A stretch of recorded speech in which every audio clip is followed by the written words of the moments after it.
to the week 2 wrap up. I hope you're all having a good extended Labor Day weekend.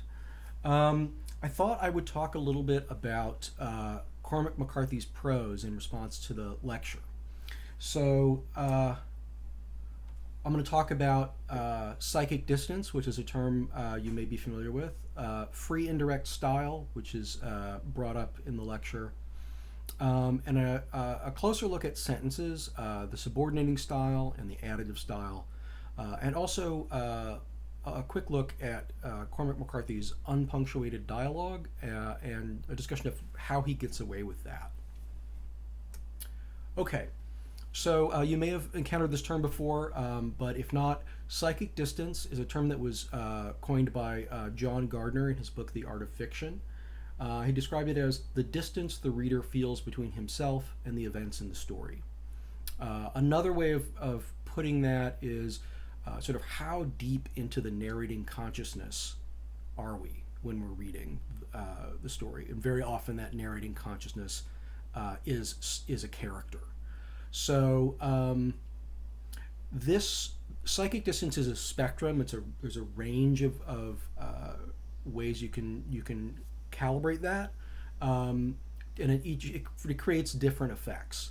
So it can go anywhere from very detached and neutral to stream of consciousness. So where we get the kind of direct flow of thoughts of the narrating consciousness of the narrating character. So Gardner has some examples to distinguish different degrees of psychic distance. And so why don't I go through those really quickly. Here's the first one. It was winter of the year 1853. A large man stepped out of a doorway. So we don't know who this man is. We don't know what he's thinking or feeling particularly.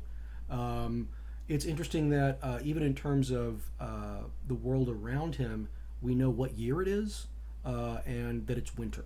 So, you might think of this level of psychic distance as almost like an establishing shot in a film, or where you get a wide zoomed out shot of the settings and surroundings, not at all a close up of the person's face. So here's another variation. Henry J. Warburton had never much cared for snowstorms. Okay, so we have the name of a character, probably our third person our third person narrator. But it's interesting, we get his full name. It's very formal, Henry J. Warburton. So that's that's not probably what he's called at home, or how he thinks of himself. And his reaction to the snowstorm is pretty mild. We don't necessarily know to what degree his feelings, how strong they are about snowstorms, only that he doesn't like them. Okay? A little closer still, Henry hated snowstorms. We're using Henry. We're on a first name basis with the character now, and we get a little more sense of the nature of his feelings. He actually hates them. Closer still, God, how he hated these damn snowstorms. So now we don't have a name, we have a pronoun, and very often that's a way to kind of close that distance. Once you've used the character's name once or twice in the narrating character's name, once you're sort of not in a situation in which there are other characters and it's going to be confusing who the he refers to, or she or they, then you can dispense with the name, because in that way you're signaling that you're closer to the consciousness of the character. Because when I think about myself doing something, I don't say Thomas A. Dodson recorded a lecture, or Tom recorded a lecture. I would say in first person I would say I recorded a lecture. In third person I would say he recorded a lecture. I wouldn't think of even as a third person narrator generally in terms of my own name. So. And we also get something that seems more like the narrating character's language. God, he hated these damn snowstorms. So probably the writer's language might not have, the writer himself or herself might not feel so strongly about snowstorms to invoke God and call them damn snowstorms, but Henry does. And then finally, snow. under your collar, down inside your shoes, freezing and plugging up your miserable soul.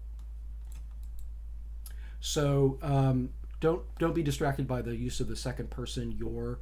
The idea here is that we're getting something more like the thoughts of a character than, particularly if you contrast that to what we have in the first example. So we're very much inside the character in that final example. Okay.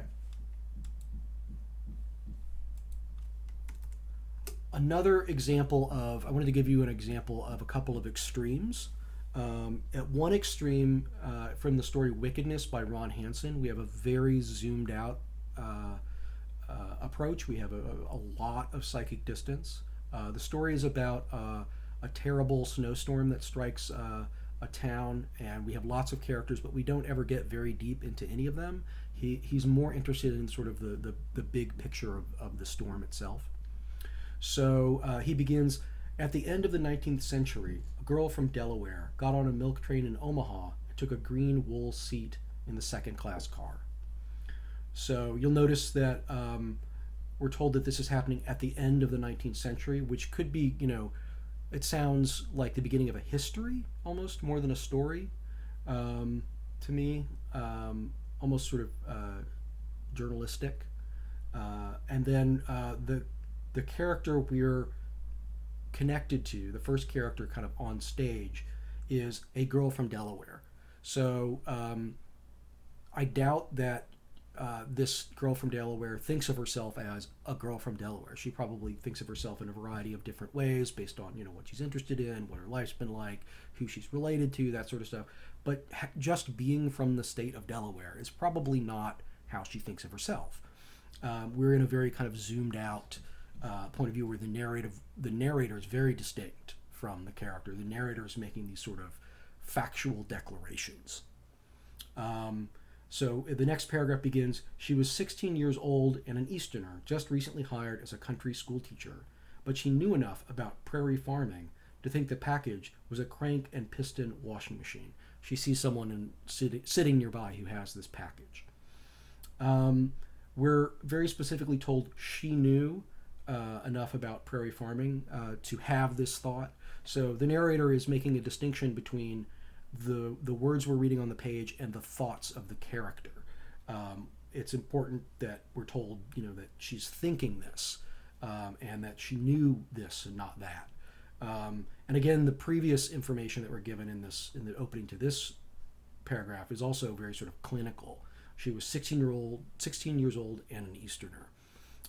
So not terribly personal in its approach to character. And then the rest of the story goes on like this. Later, it says, in the year 1888, on the 12th of January, a pink sun was up.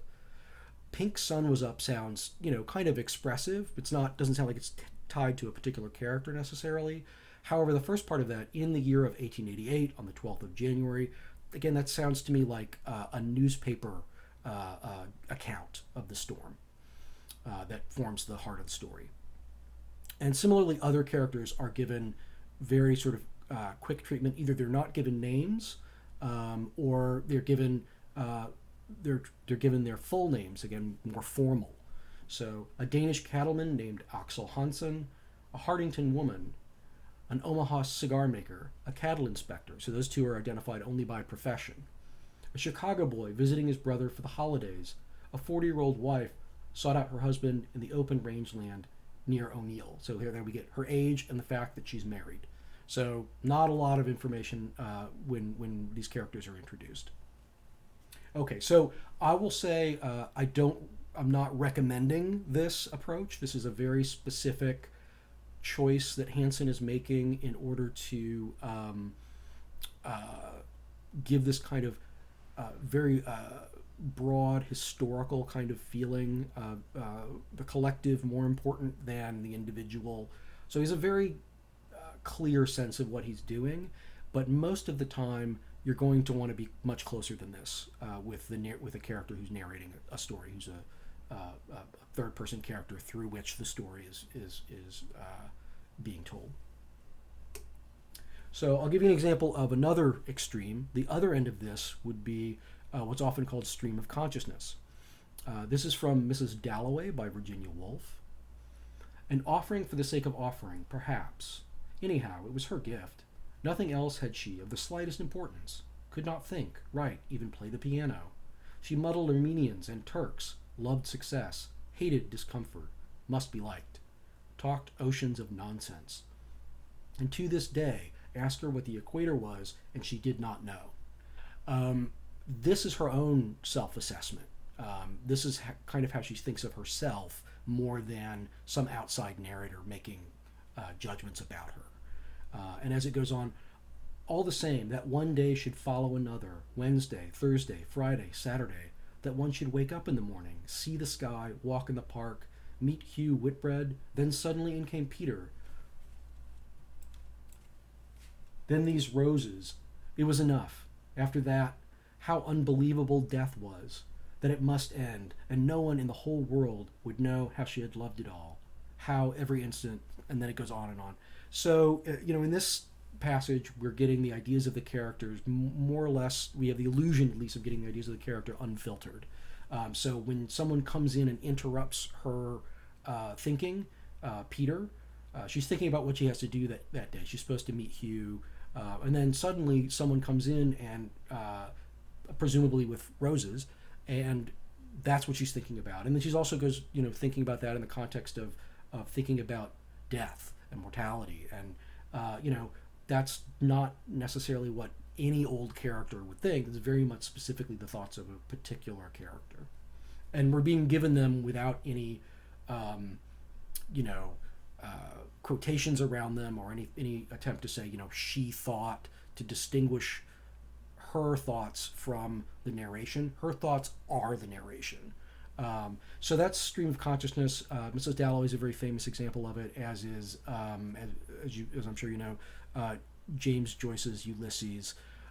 Still kind of an experimental style. You're asking the reader to be challenged a little bit, to understand what's going on. So just kind of be aware that this is another extreme, and also something that you're kind of asking more of the reader. Okay.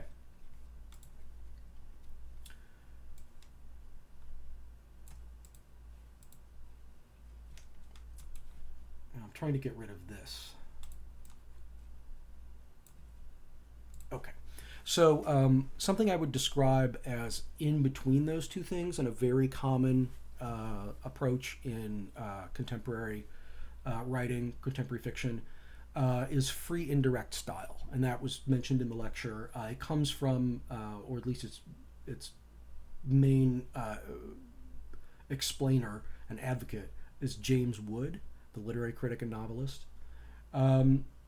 He gives us some examples. I think, let me give you his definition first. So he says he's distinguishing it from an omniscient narrator, a narrator who is common in a lot of 19th century writing, a narrator who sort of knows everything, and often can choose to enter into the minds of individual characters at whim. So free indirect style is distinct from that. So-called omniscience is almost impossible. As soon as someone tells a story about a character, narrative seems to want to bend itself around that character, wants to merge with that character, to take on his or her way of thinking and speaking. A novelist's omniscience soon enough becomes a kind of secret sharing. This is called free indirect style, a term novelists have lots of different nicknames for: close third person, or going into character. And in fact, you're more likely to hear writing teachers and others say close third person rather than free indirect style, but essentially they're the same thing. Okay, so he gives some examples, all the same sort of scene told in different levels of, I would say, different levels of psychic distance. And the first two are not yet free indirect style. They're still a little too far away. And then with the third one, we get close third person or free indirect style. So in the first example, he looked over at his wife. She looked so unhappy, he thought, almost sick. He wondered what to say.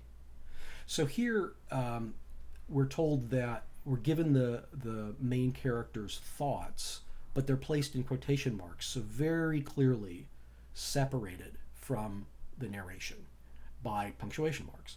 Also, they're separated by the phrase "he thought." So the narrator describing the world and what's happening in it is one thing, and the thoughts of the character are something else. And we get multiple signals to indicate that. Okay, so here's another example, a little closer now. He looked over at his wife.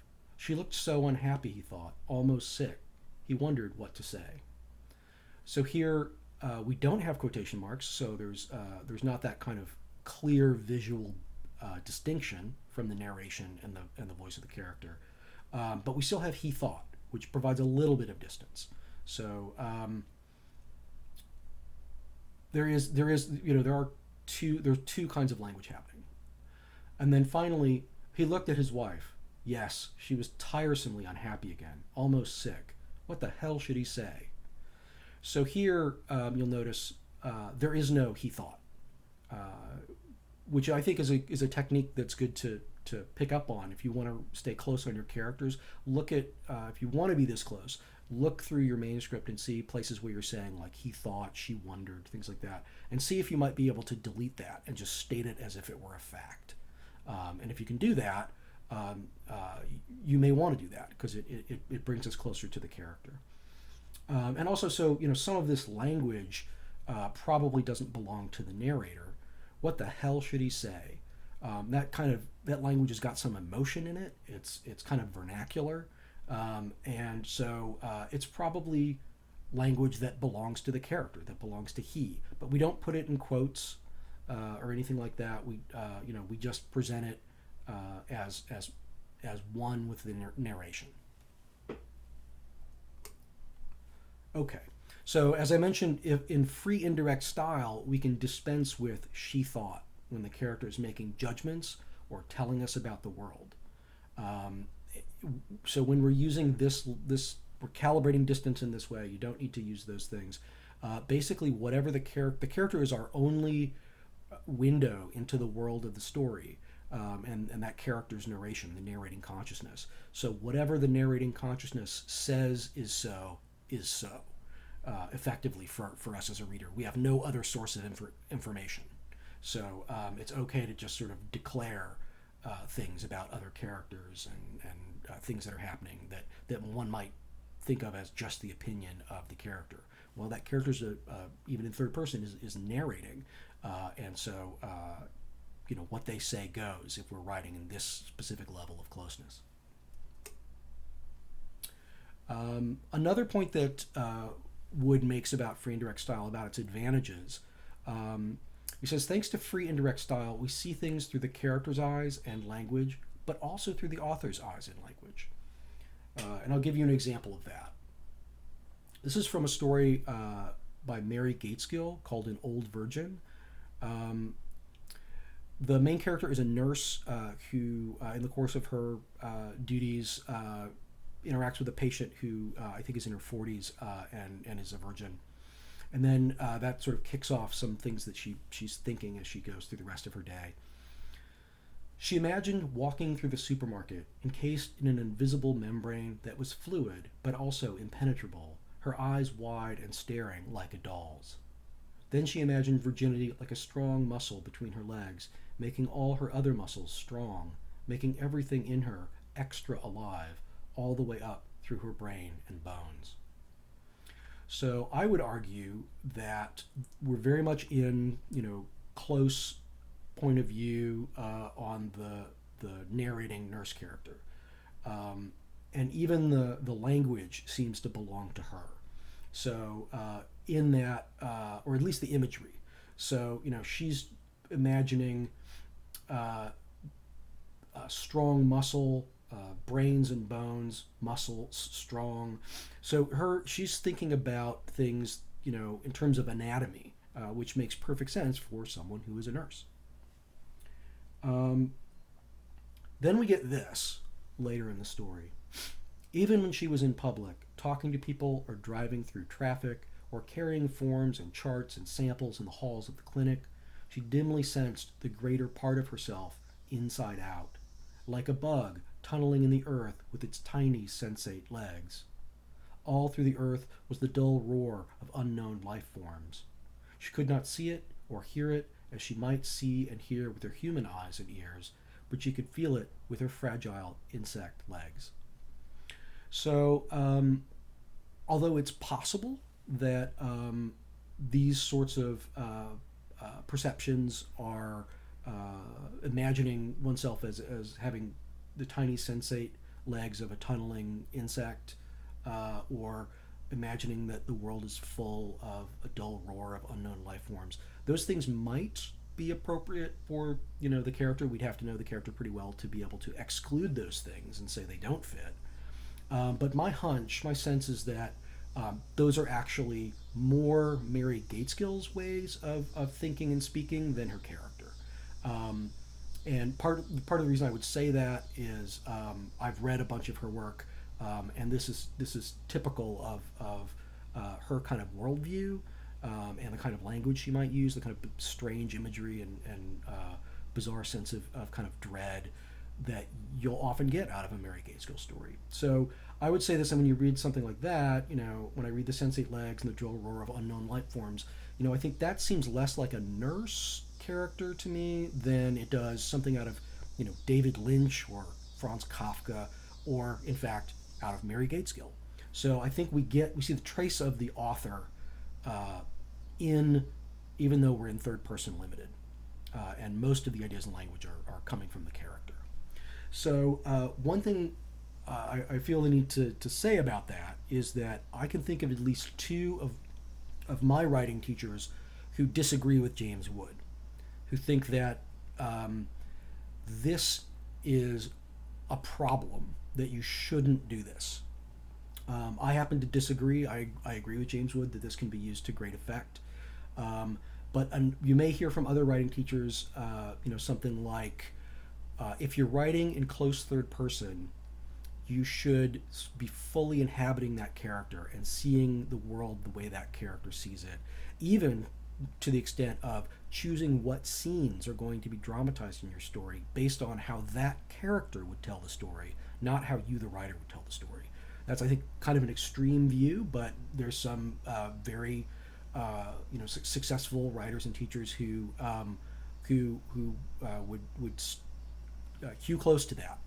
And I have a lot of respect for them. So you just have to make up your own mind, and maybe even make up your own mind, sort of novel to novel, story to story, whether or not you think including some of your own language in mild contrast to the character's language is appropriate or not. Okay, I want to also mention another critic, Stanley Fish. He is kind of an old school critic, and he has this book that I found very useful in explaining prose, how to write a sentence and how to read one. He suggests that there are two main styles in sentences. One is the subordinating style, and the other is the additive style. So in the subordinating style, the components in the sentence, which clauses, phrases, verbs, nouns, whatever, subordinating style orders its components in relationships of causality. One event or state is caused by another. Temporality, events and states are prior or subsequent to one another. Something happens first, then something else happens. And precedence, events and states are arranged in hierarchies of importance. This phrase is important, this phrase is less important. Technically, this is known as hypotaxis. If you end up being at the most boring dinner party ever, someone may ask you what this is. Okay. I'll give you an example of this at work. This is from The Real Thing by Henry James. When the porter's wife, she used to answer the house bell, announced, "A gentleman, with a lady, sir," I had, as I often had in those days. For the wish was father to the thought, an immediate vision of sitters. So there's a bunch of stuff going on in this sentence. One, we have an indication of sequence in time or temporality, and another we have or in the same sentence, actually, I would say they're combined, a sense of causality. So, why is the narrator having an immediate vision of sitters, of people in a sitting room? Well, because the porter's wife rang the bell. Um, and so we have a one thing happens after the other, and in fact, one is caused by the other. We also have precedence. So in the parenthetical, she used to answer the house bell. That information is not as important as the rest of information in the story. We could do fine without it. And in fact, the people may talk to you about the difference between using em dashes and parentheses. Parentheses are usually intended to indicate that something is less important, and in fact could perhaps be excised from the sentence altogether, and the sentence would still be sensible. So we also I highlighted the word for here as well. Again, an indication of because, for, some kind of logical causal relationship. Also separated off in commas is this phrase, for the wish was the father to the thought. So that's like sort of commonism, right, or an aphorism. You wish something, and then the thought follows the wish, and that's sort of kind of a cliche, and it's put in there, separated by commas, and also could probably go. So one of the things I find kind of very artful about this sentence, it's kind of maddening. Henry James, I think, is sort of having a little fun with us, with this narrator, and because it ends with an immediate vision of sitters, but the path there to that effect from the cause is a long one. So I think he's sort of being ironic. There's nothing immediate about the way this character speaks. This character makes digressions, mentions information that we don't need. So there's actually that vision of sitters is in fact deferred or delayed by the structure of the sentence. So I think he's sort of, that contradiction, I think, is meant to be probably meant to be amusing. Okay. The header on this should say additive. So the additive style, in contrast, orders its components not in terms of an overarching logic, but by association, giving a sense of spontaneity, chance, and immediacy to the prose.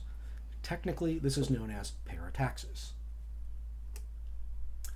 And here's a passage from McCarthy's All the Pretty Horses, very early in the book, where I think he's using this additive strategy. If the train came boring out of the east like some, the train came boring out of the east like some ribald satellite of the coming sun, howling and bellowing in the distance, and the long light of the headlamp running through the tangled mesquite brakes and creating out of the night the endless fence line down the dead straight right of way and sucking it back again, and post mile on post mile into the darkness, after where the boiler smoke disbanded slowly along the faint new horizon, and the sound came lagging, and he stood holding his hat in his hands in the passing ground shutter, watching until it was gone.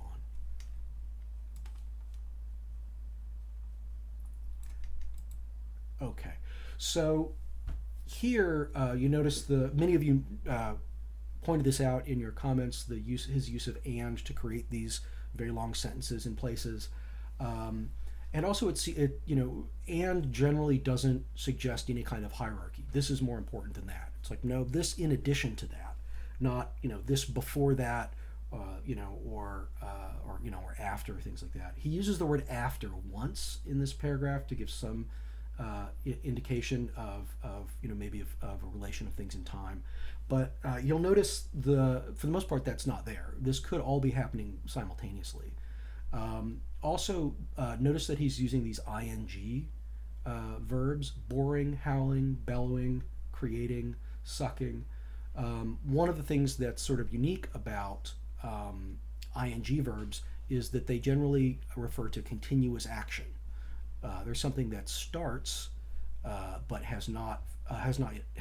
does not yet have a definitive ending. So it's sort of in a feeling of in progressness. So that further adds to the sense of this sentence is not organized, or at least not primarily by sequence and time.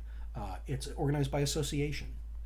These things all kind of come together to represent the experience our narrator is having of seeing this train at night.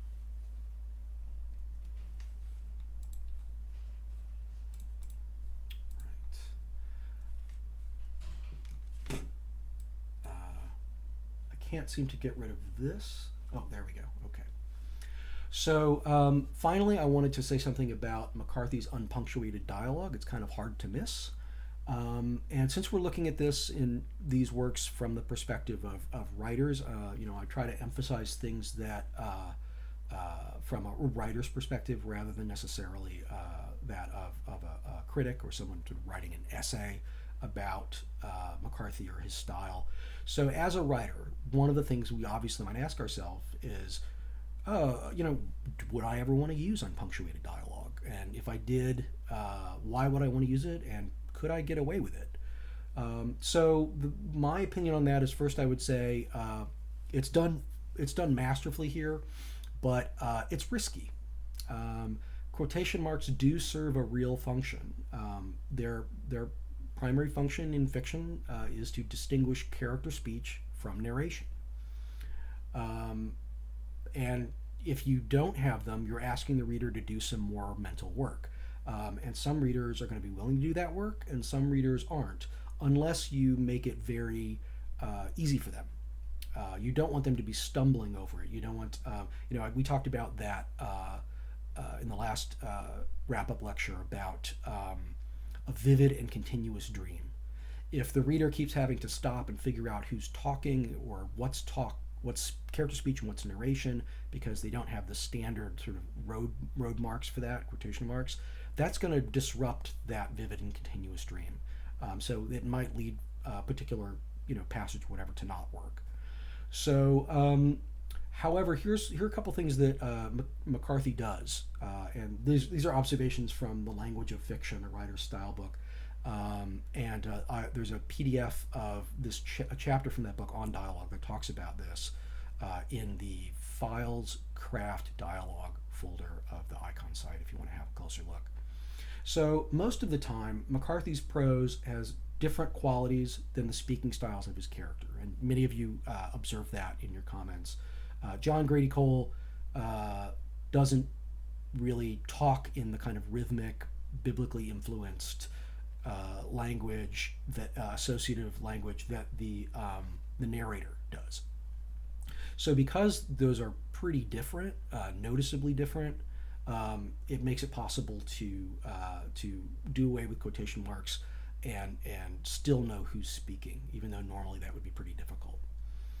And finally, usually his dialogue is brief. Characters say one or two things. There is that long section where the aunt sort of gives her life story and worldview.